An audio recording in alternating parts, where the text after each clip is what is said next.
farlo ci vuole una strategia di sviluppo, quella strategia che chiediamo da anni e che ancora non è arrivata. Siamo stanchi di miti, di crociere, di corridoi, di piattaforme, di Eldorado fioriti che non esistono nella realtà, che sappia mescolare le culture e preservare le identità. Un territorio che diventi davvero crocevia della nuova Europa. Il mondo del lavoro di Trieste sa quello che c'è da fare e vuole fare la sua parte, vuole avere lo spazio che gli compete. I lavoratrici e i lavoratori non vogliono solo patire gli effetti della crisi, far crescere i salari, perché attraverso la crescita dei consumi, della produttività, dell'innovazione si può far ripartire l'economia. Su questi principi, su questi obiettivi, anche CGIL e CISL WIL possono ritrovare nuove ragioni di unità in questo momento difficile dei rapporti del sindacato confederato.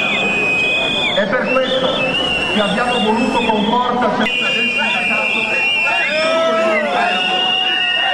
questa unità ci serve a rafforzare la richiesta di giustizia e di maggiore democrazia nell'economia, nella politica e nelle istituzioni.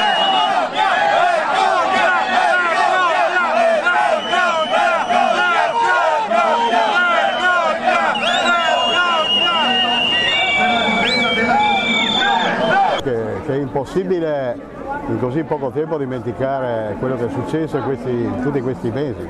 In tutti questi mesi abbiamo avuto la sorpresa di firme separate su tutti i contratti, sull'accordo del 22 gennaio.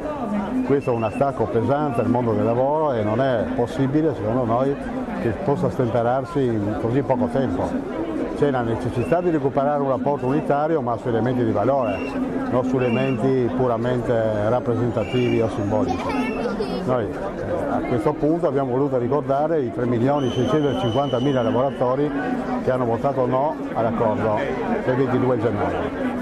Questa è la manifestazione, questo dissenso.